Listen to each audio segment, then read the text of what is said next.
Hai guys, Assalamualaikum warahmatullahi wabarakatuh. Apa kabar? Mudah-mudahan sehat selalu. Jumpa lagi dengan aku Arif dan kali ini guys, kita akan lanjut lagi untuk belajar materi-materi SKD terbaru dan ini adalah persiapan teman-teman buat menghadapi ujian nanti ya. Dan insya Allah kali ini kita akan ngebahas lagi lanjut bahas soal TWK Hot. Jadi teman-teman silahkan simak video aku sampai dengan selesai. Oke teman-teman, seperti biasa sebelum kita ke informasinya, jangan lupa untuk klik tombol subscribe dan klik juga tombol lonceng di sampingnya biar nanti kalian dapat notifikasi kalau aku udah upload video-video terbaru. Share juga videoku ke teman-teman kalian dan jangan lupa juga untuk follow akun Instagramku di @muhammadarifm.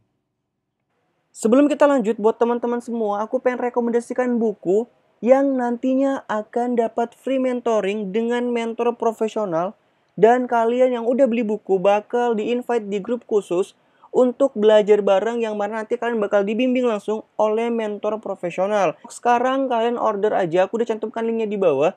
Atau kalian bisa cari juga tokonya di Shopee di toko Idola CPNS. Buat teman-teman juga yang pengen paket lengkap rekomendasi persiapan CPNS selain buku SKD, kalian juga bisa ikutan bimbel online di jadicpns.com. Karena di bimbel ini udah tersedia ribuan soal-soal SKD dengan sistem CATBK ini tentunya udah terupdate dan ada pembahasannya juga, teman-teman gak usah khawatir. Dan ini juga soal-soalnya itu udah mencakup soal-soal CPNS yang pernah muncul dan prediksi soal-soal yang akan muncul. Dan teman-teman juga jangan khawatir karena pada bulan ini itu lagi ada diskon potongan harga sebesar 27.000 dengan menggunakan kode dunia CPNS. Oke, tanpa berlama-lama lagi kita langsung aja ke latihan soalnya. Seperti biasa teman-teman silakan dikerjakan terlebih dahulu. Total soal ada 8, teman-teman silakan dikerjakan ya. Ini dia soal-soalnya.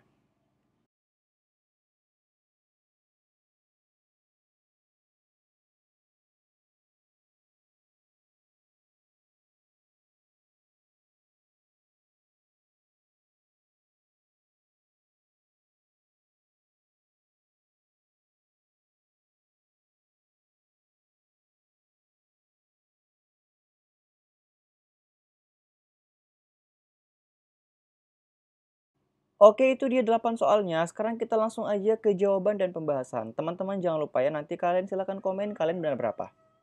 Soal pertama, dalam pembukaan Undang-Undang Dasar 1945 tercantum tujuan negara. Melindungi segenap bangsa Indonesia dan seluruh tumpah darah Indonesia. Hal ini menunjukkan bahwa bangsa Indonesia menganut sistem dalam arti A. Hukum dan demokrasi, B. Kepolisian dan jaksa, C. Hukum kesejahteraan, D. Penjaga malam atau yang E. Hukum dalam arti terbatas. Yang ini jawabannya adalah yang A ya, hukum dan demokrasi. Kita ke pembahasannya. Pembukaan Undang-Undang Dasar 1945 tercantum tujuan negara melindungi segenap bangsa Indonesia dan seluruh tumpah darah Indonesia. Hal ini menunjukkan bahwa Indonesia menganut sistem dalam arti hukum dan demokrasi. Jadi jawabannya adalah yang A. Soal kedua, Pancasila tidak mengenal fasisme karena titik tolak dari fasisme ada pada A. Material modern dan individualisme, B. Mengutamakan individualisme radikal, C. Pemusatan kekuasaan pada beberapa orang, D. Memaksakan praktik liberalisme atau yang E. Pemusatan kekuasaan pada satu orang. Jawabannya adalah yang B ya, mengutamakan individualisme radikal. Kita ke pembahasannya. Pancasila tidak mengenal fasisme karena titik tolak dari fasisme ada pada mengutamakan individualisme radikal. Soal ketiga, soal nomor 3. Konsekuensi dari hubungan kausal organis antara Pancasila, pembukaan Undang-Undang Dasar, dan batang tubuh yang tidak dapat dipisahkan ialah A. Undang-Undang Dasar harus merangkum sila-sila Pancasila, B. Batang tubuh merupakan penjelasan Pancasila, C. Tiap unsur tersebut harus saling mengisi, D. Tiap pasal tidak boleh saling bertentangan, atau yang E. Nilai Pancasila harus ada pada tiap pasal. Jawabannya adalah yang C ya, tiap unsur tersebut harus saling mengisi. Kita ke pembahasan. Konsekuensi dari hubungan kausal organis antara Pancasila, pembukaan, dan batang tubuh yang tidak dapat dipisahkan karena pada hakikatnya merupakan satu rangkaian isi. Arti makna yang terkandung pada masing-masing alinea menggambarkan rangkaian peristiwa dan keadaan yang saling berkaitan, saling mengisi berdirinya negara Indonesia dan diakhiri dengan kemerdekaan Indonesia. Jawabannya adalah yang C. Soal keempat, rumusan dan susunan Pancasila yang benar dan sah tercantum dalam A. Pidato Muhammad Yamin pada tanggal 29 Mei 1945, B. Piagam Jakarta, C. Pidato Bung Karno tanggal 1 Juni 1945, D. Pembukaan Undang-Undang Dasar, atau yang E. Mukadimah Konstitusi Sementara RIS.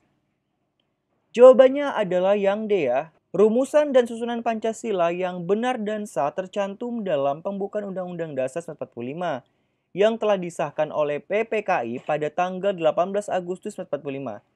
Berkaitan dengan hal tersebut, Insinyur Soekarno mengeluarkan instruksi nomor 12/1968 pada tanggal 13 April 1968. Jadi jawabannya adalah yang D ya.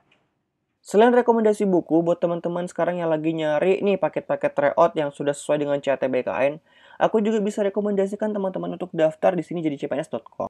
Karena di sini paket soalnya udah banyak banget dan teman-teman juga nanti ini udah 110 soal dan waktunya juga udah ada 100 menit di mana teman-teman nanti udah bisa mulai membiasakan diri untuk mengerjakan soal dengan menggunakan waktu. Buat teman-teman yang pengen daftar di jadicpns.com, kalian bisa langsung daftar aja pada link yang ada di deskripsi video ini juga ya. Soal kelima, nilai-nilai Pancasila yang dapat menjiwai hubungan sosial yang selaras, serasi dan seimbang antar individu satu dengan yang lainnya dan masyarakat terutama ada pada sila keberapa? Pertama, kedua, ketiga, keempat, atau yang kelima? Jawabannya adalah yang B, sila kedua atau kemanusiaan yang adil dan beradab. Kita ke pembahasannya. Kalau teman-teman perhatikan pada butir pengamalan Pancasila sila kedua, ya, itu pada poin B dan poin C, mengakui persamaan derajat, persamaan hak dan kewajiban asasi setiap manusia tanpa membeda-bedakan suku. Ini adalah antar individu, sementara yang C ini mengembangkan toleransi antar umat beragama dalam kehidupan sosial agar terwujud kehidupan yang selaras, serasi, dan seimbang. Ini adalah hubungan antar individu dengan masyarakatnya. Maka pada soal nomor 5 ini, jawabannya adalah yang B, sila kedua. Kita lanjut ke soal ke-6. Konsekuensi dari kedudukan Pancasila sebagai paradigma pembangunan adalah A. Menciptakan kondisi bangsa Indonesia sesuai dengan kepribadiannya. B. Pembangunan yang dilaksanakan didasarkan pada nilai-nilai Pancasila. C. Pembangunan itu harus mampu menyerap tenaga kerja dan teknologi. D. Bangsa Indonesia maju dan mampu bersaing dengan bangsa lain. Atau yang E. Ukuran keberhasilan pembangunan adalah penguasaan teknologi. Jawabannya adalah yang B ya. Pembangunan yang dilaksanakan didasarkan pada nilai-nilai Pancasila. Pembahasannya, hakikat Pancasila sebagai paradigma pembangunan nasional memiliki konsekuensi bahwa dalam setiap aspek pembangunan nasional harus didasarkan pada hakikat nilai-nilai sila-sila dalam Pancasila. Jadi jawabannya adalah yang B. Soal ketujuh. Contoh pelaksanaan politik luar negeri bebas aktif berdasarkan Pancasila adalah A. Ikut campur dan memihak salah satu blok. B. Pengiriman pasukan perdamaian ke wilayah konflik. C. Memberi bantuan senjata pada negara yang bertikai. D. Menghimpun negara sepaham dan seideologi. Atau yang E. Organisasi ekonomi yang Eropa sentris. Jawaban yang tepat adalah yang B. Pengiriman pasukan perdamaian ke wilayah konflik. Jadi politik bebas aktif itu artinya kita tidak memihak salah satu blok ya. Indonesia itu netral dan kita tetap harus membantu negara-negara yang memang lagi ada konflik. Soal ke-8, setiap ilmuwan harus memiliki kebebasan untuk mengembangkan iptek, tetapi dengan tetap menghormati dan menghargai kebebasan orang lain, serta harus terbuka terhadap masukan-masukan dari luar. Nah, hal tersebut merupakan perwujudan dari pembangunan iptek yang berdasarkan pada Pancasila sila keberapa? Apakah pertama, kedua, ketiga, keempat, atau kelima? Jawaban yang tepat itu adalah yang D ya, sila keempat. Kita ke pembahasannya. Pancasila sebagai paradigma pengembangan iptek diimplementasikan dalam Pancasila sebagai berikut. Dalam sila pertama, mengimplementasikan ilmu pengetahuan, mencipta keseimbangan antara rasional dan irasional, antara rasa, akal, dan kehendak. Sila kedua, itu mengimplementasikan dasar-dasar moralitas bahwa manusia dalam mengembangkan iptek haruslah bersikap beradab karena iptek adalah hasil dari manusia yang beradab. Sila ketiga, mengimplementasikan universalia dan kemanusiaan dalam sila-sila yang lainnya. Sila keempat, mendasari perkembangan iptek secara demokratis. Artinya, setiap ilmuwan harus memiliki kebebasan. Mengembangkan iptek juga harus menghargai dan menghormati kebebasan orang lain. Dan harus memiliki sifat terbuka untuk dikritik, dikaji ulang maupun dibandingkan dengan ilmuwan lainnya. Dan yang terakhir, sila kelima, mengimplementasikan perkembangan iptek haruslah menjaga keseimbangan keadilan dalam hubungannya dengan dirinya sendiri, manusia dengan Tuhannya, manusia dengan manusia lainnya, manusia dengan masyarakat bangsa dan negara, serta manusia dengan alam lingkungannya ya. Oke teman-teman, jadi itu dia soal yang bisa kita bahas pada hari ini. Semoga bermanfaat. Dan untuk teman-teman yang sudah akan melaksanakan SKD, aku doakan semoga berhasil. Dan insya Allah kita akan lanjut lagi untuk belajar materi SKD lainnya pada video mendatang ya. Terima kasih udah menyaksikan. Insya Allah kita akan jumpa lagi pada video selanjutnya. Assalamualaikum warahmatullahi wabarakatuh dan sampai jumpa. Bye-bye. Selamat belajar ya guys.